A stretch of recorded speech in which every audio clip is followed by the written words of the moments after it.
절 말씀.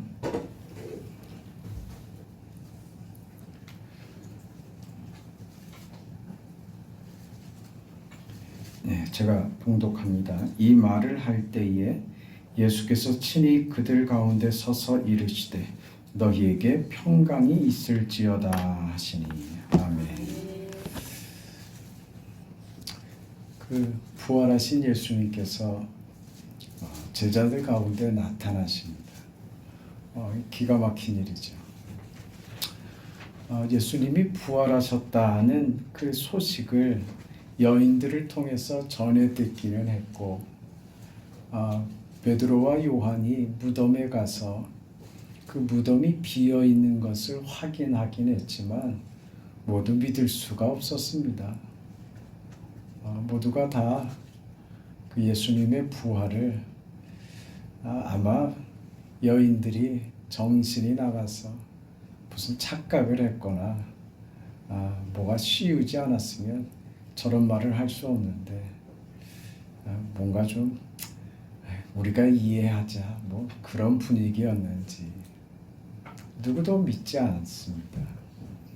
그래, 예수님을 따르던 많은 사람들은 각기 자기 갈 길로 다 돌아가고 예수님의 12제자와 그 주를 따르던 이 여인들 뭐 어찌할 도리를 못 찾고 그저 그 자기들끼리 몰래 숨어서 모여 있는 것밖에는 달리 지금 이 위험한 시간을 피할 수 있는 길이 없었습니다.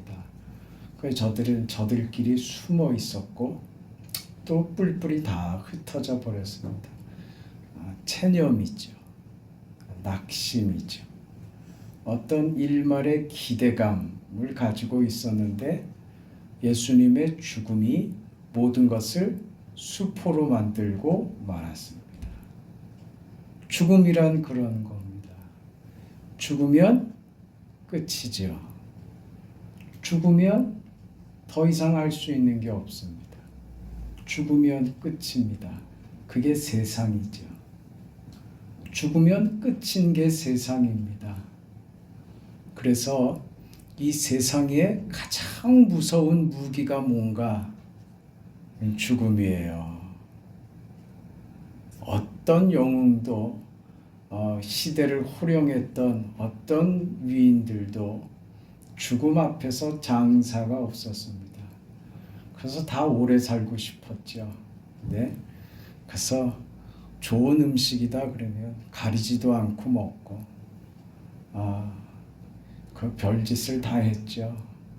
그 아이들의 그 기를 빨아서 그 젊음을 유지하겠다고 그 아이들을 모아갖고 별 해괴한 짓들을 다 하고 그 이겼습니까?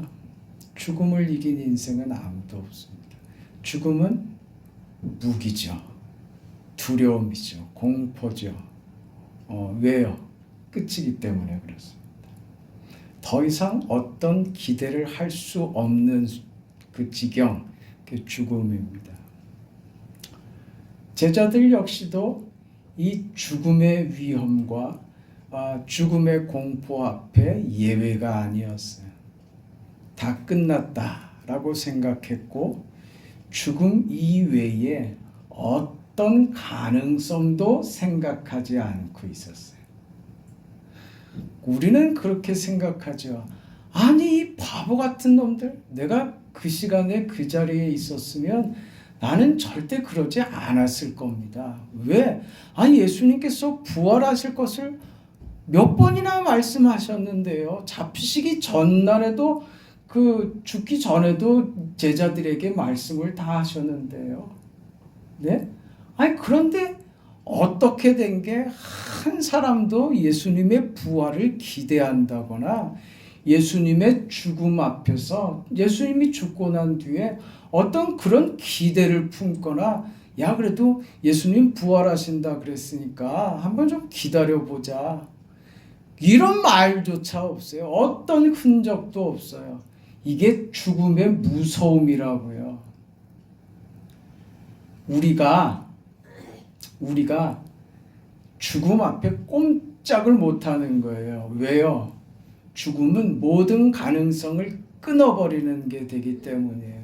아무것도 생각할 수 없는 순간, 그게 죽음입니다.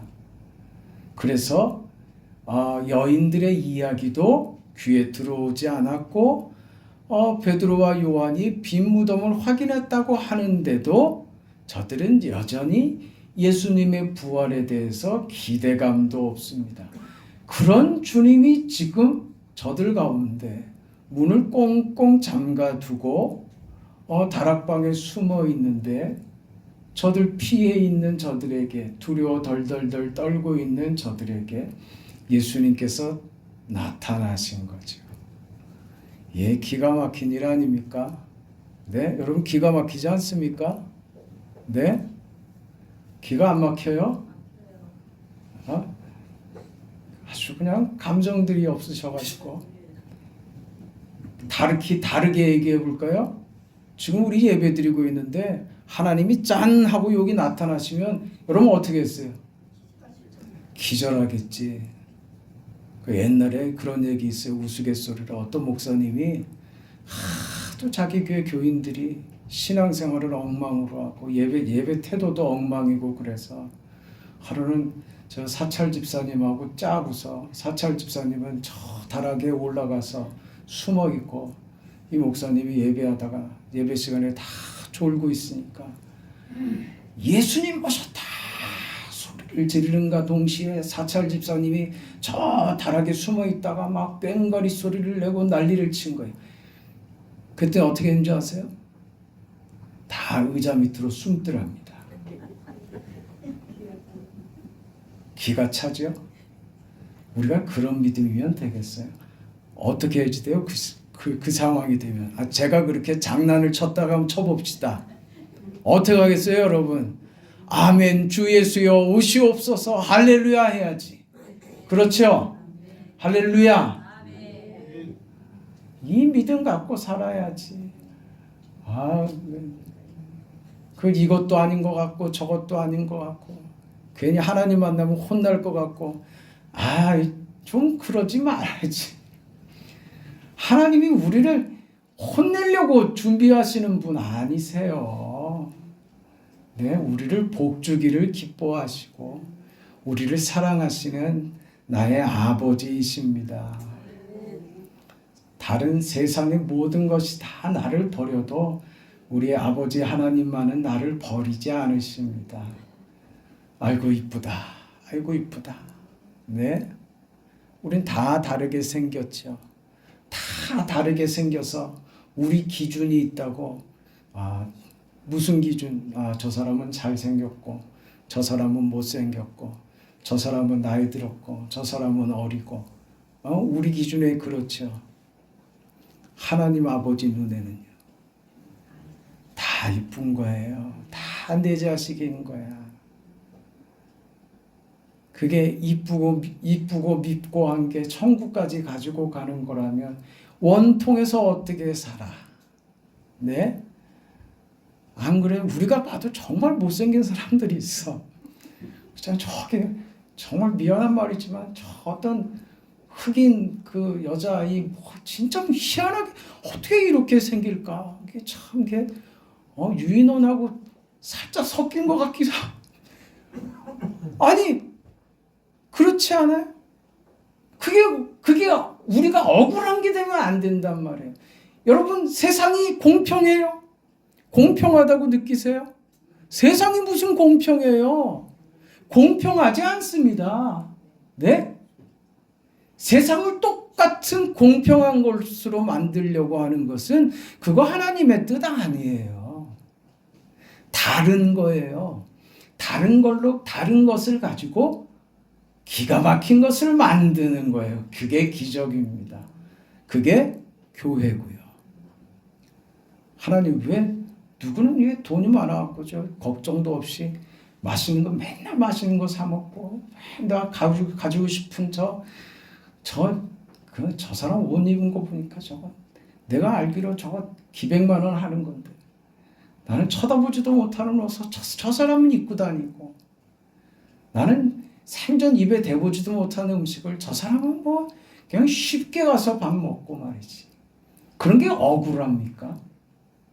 우리 믿음이 뭘 가르치냐면요.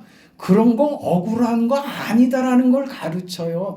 여러분이 이 수준도 못 벗어나면 우리는 우리가 가진 것이 뭔지 모르고 있는 거예요.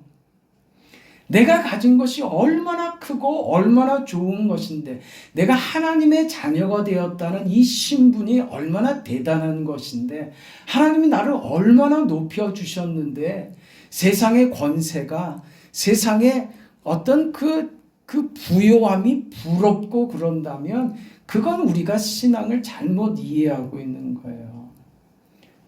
그러면서 웬 그러죠. 그 이해를 가지고 있으면 하나님 나도 이것 주세요. 하나님 나도 이것 주세요. 내가 기도 안 해서 안 주시는 겁니까? 아니면 저는 하나님 왜 미워하시는 거예요? 하나님 왜 저만 이렇게 특별히 더 못생기게 만드셨어요? 왜 저만 이렇게 특별히 건강에 안 좋게 하셨어요? 왜 저만 이렇게 특별히, 그 다음 말은 안 하겠습니다. 여러 사람들이 시험 들까봐. 그런 거 아니란 말이에요.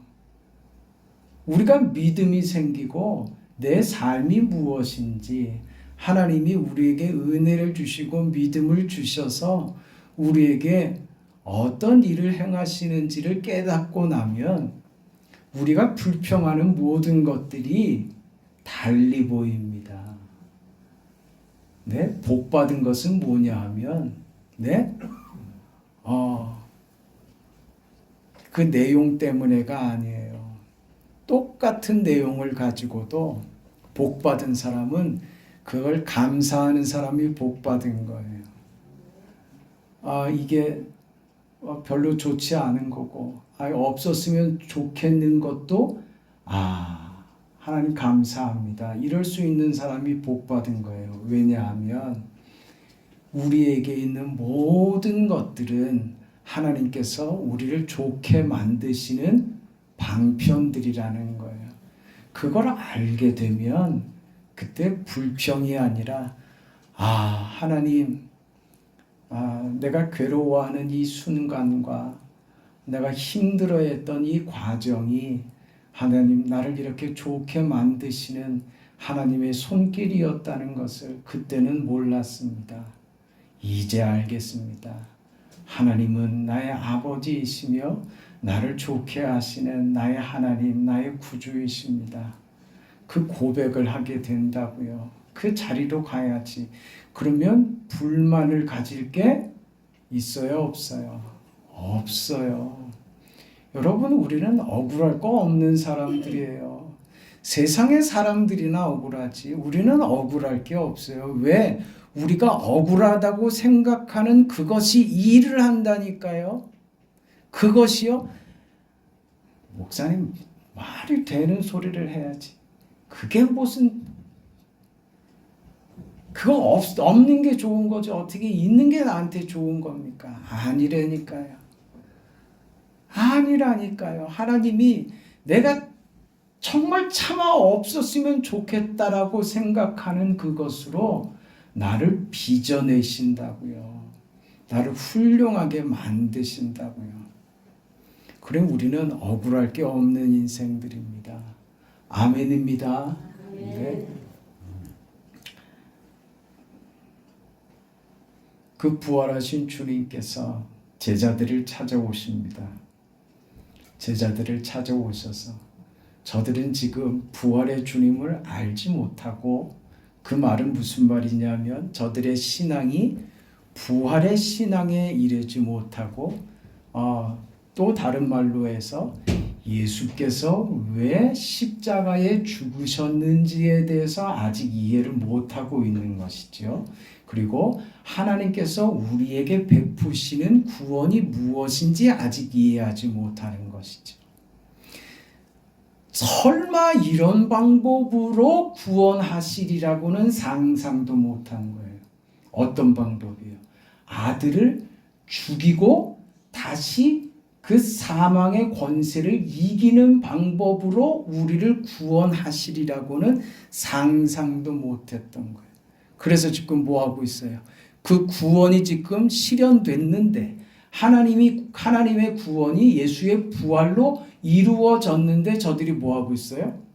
두려워 떨고 있더란 말입니다. 두려워 떨고 있더란 말이에요. 그런다니까요. 왜 우리가 공포심을 느끼고 왜 두렵고 왜 마음에 서글프고 왜 그런 마음들이 자꾸 생겨요? 믿음이 없어서 그런 거예요. 믿음이 없다는 말은 다른 말로 하나님을 아직 내가 잘 이해하지 못하는 거예요.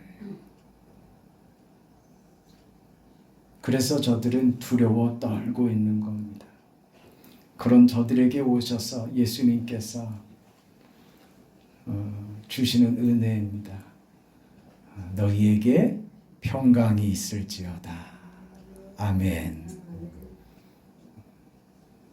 우리는 세상에서 어떤 평강도 얻지 못합니다. 세상에서 겪는 일은 우리를 평강으로 만들어낼 재주가 없습니다. 우리 안에 우리가 가지고 있는 어떤 재물이나 건강이나 우리의 어떤 지위나 내 환경이나 뭐 자녀들이나 내가 이룬 어떤 업적들이나 이런 것을 가지고 우리는 평화를 누릴 수가 없어요. 여러분 행복하세요? 행복하세요? 그 주 안에서 말고 여러분 세상이 여러분을 행복하게 합니까? 그래요? 자녀들은요? 자녀들이 여러분을 행복하게 합니까? 행복하게 하지요, 물론. 그런데 한쪽 구석에 크게 남아있는 건 뭐예요? 어떤 아쉬움, 그리고 어떤 섭섭함, 또 어떤 미안함, 자녀들에게 그 아픈 손가락들이 늘 있잖아요. 그렇죠. 내가 웃고 싶을 때 내가 웃어도 되나 싶게 만드는 그 아픈 부분들이 있죠. 뭘 생각하면 아이고 내가 내 주제에 내가 뭘 행복하고 아이고 이런 주제에 내가 뭘 지금 밥이 이렇게 맛있게 넘어가고 참 너도 대단하다.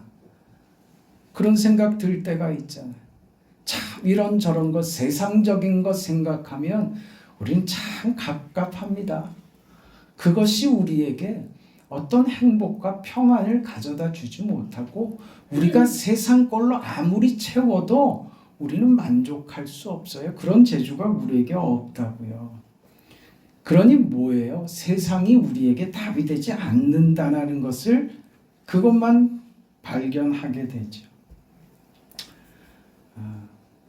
예수님께서 왜 제자들에게 너희에게 평강이 있을지어다 하셨는가를 생각하세요. 주께서 부활하신 주님께서 저들에게 주시고자 하는 우리에게 이루어진 이 구원과 이 영광과 은혜와 새로운 생명이 우리에게 어떤 결과를 가지고 오는가? 평강입니다. 평강으로 찾아옵니다. 그래서 서신서에는 은혜와 평강이 너희에게 있을지어다 라고 말하죠. 그것은 무슨 그럴 자격이 있는 사람들에게만 이 말이 전해지지 않습니다. 자격 없는 사람들에게도 이 말씀은 여전히 적용됩니다. 그럴만해서 은혜를 베푸시는 것 아니다 그겁니다. 아무리 못난 사람이라도 하나님은 우리를 못난 내 모습을 기뻐하신다 그 말입니다. 참 아무리 해도 그렇게 안 될까? 아무리 해도 왜 그렇게 못나게 굴까 하는 그 못난 나를 그래도 하나님이 사랑하시고 그 나를 위해서 하나님이 놓치지 않고 그런 나를 기뻐하신다고 말이죠. 그런 나를 복 주시기를 원하신다고 말이죠. 나를 달아보시고 조롱하시는 분이 아닙니다. 하나님은 우리에게 평강 주시기를 원하시는 분입니다. 그 하나님께서 왜 십자가에 죽으셨으며 왜 오늘 부활하셨는가? 그것으로 우리에게 무엇을 주기를 원하시는가? 결과적으로 우리에게 세상이 줄 수 없는 평강을 가져다 주는 것입니다. 그 은혜를 우리가 받습니다. 여러분, 우리는 세상에서 뺏기고 도둑맞고 속이고 속고 하는 그런 속에서 삽니다. 그 속에 우리가 무슨 인생의 그 결과를 거기다가 맡길 수가 없죠. 하나님만이 우리의 보증이 되시며 우리를 영원히 붙들고 우리를 사랑하시는 우리의 아버지가 되십니다. 그걸 부활로 이루신 겁니다. 어떻게요? 우리 죄를 대신하는 그 자리, 우리 죄 때문에 우리가 죽어야 하는 그 자리에 우리 대신에 하나님의 아들이 그 죽는 자리에 대신 서시고 우리가 마땅히 죽어야 하는 그 죽음을 하나님의 아들이 대신 그 죽음을 당하신 겁니다. 그걸 누가 죽여요? 우리가 죽이죠. 우리가 죽이죠. 왜요? 섭섭하다고. 왜 우리가 하자는 대로 안 해주냐고. 당신에게 걸었던 기대를 이렇게 무산시킬 수 있느냐고. 왜 지금 당신은 십자가 앞에, 이 고난 앞에 왜 말이 없냐고. 왜 능력을 행사하지 않냐고.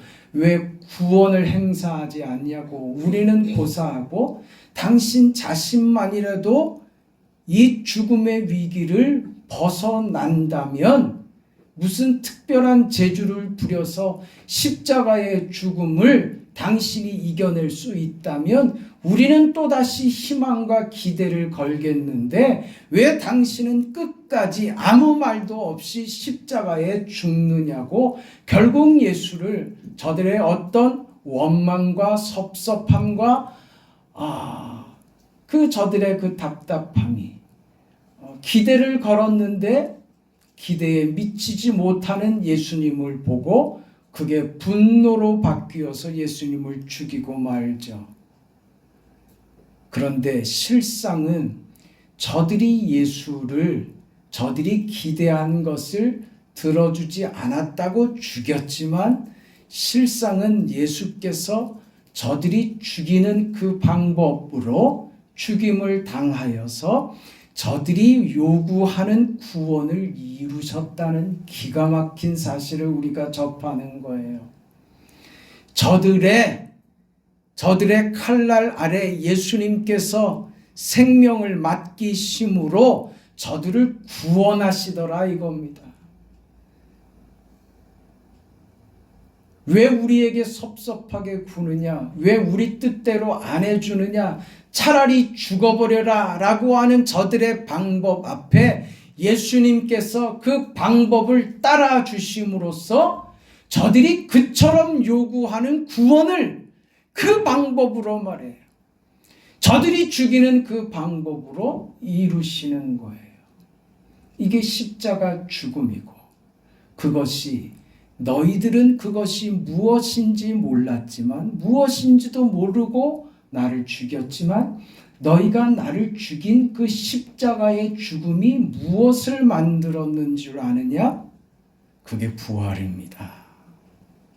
부활은 생명입니다. 부활은 다시 사는 겁니다. 부활은 소망입니다. 부활은 그래서 영광이고 우리에게 다시 한번 기대할 수 있는 구원이 되는 것입니다. 부활이 없이는 우리는 죽음 아래서 사망의 운명을 벗어날 수 없는 존재들이지만 예수께서 부활하심으로 죽음이 우리의 운명이 되지 않고 죽음 너머의 부활이 우리의 운명이 되어버리는 이 기가 막힌 역사를 우리가 보고 받게 된 것입니다. 그래서 주님께서 부활하셔서 외치신 말입니다. 너희에게 평강이 있을지어다. 부활이 없이는 평강이 없는 겁니다. 이걸 오늘 우리가 은혜로 받은 것이죠. 이 자리입니다. 세상은 줄 수 없습니다. 세상은 끝이 죽음이죠. 그러나 예수는 그 끝이 부활입니다. 오늘 우리가 이걸 받았습니다. 우리같이 못난 사람도 예외 없이 다 허락해 주셨습니다. 우리 조건 때문이 아닙니다. 여러분에게 향하신 하나님의 뜻과 그 마음과 여러분에게 주시는 너희에게 평강이 있을지어다 하는 이 말씀은 우리 어떤 태도 때문에 우리에게 허락하시는 것 아닙니다. 우리 아버지이시기 때문에 우리에게 허락하시는 인생입니다. 여러분, 십자가가 여러분의 인생이 되게 하시고 하나님의 자녀된 길을 위대하게 복되게 걸어가시기를 바랍니다. 그 길에 주의 평안이 있을 것입니다. 주님의 평안이 여러분의 인생을 따라갈 것입니다. 그 평안으로 이웃을 평안하게 하고 다른 사람을 평화롭게 하며 하나님의 나라와 하나님의 교회가 평화로운 그런 은혜가 우리 가운데 충만하기를 원합니다. 거룩하시고 자비하신 아버지 하나님, 우리에게 허락하신 부활의 권능과 영원한 생명과 부활의 소망으로 새롭게 사는 그런 인생을 허락하심을 감사하며 이제 이 부활로 확인되고 허락된 이 평강의 삶을 주께서 우리에게 주셨사오니 이 믿음 가지고 하나님의 자녀로서 삶을 삶으로 주께서 하늘에서 허락하시는 평안으로 평화롭게 하는 인생을 살아가도록 우리 모두를 복 주시옵소서. 예수님 이름으로 축복하며 기도합니다. 아멘.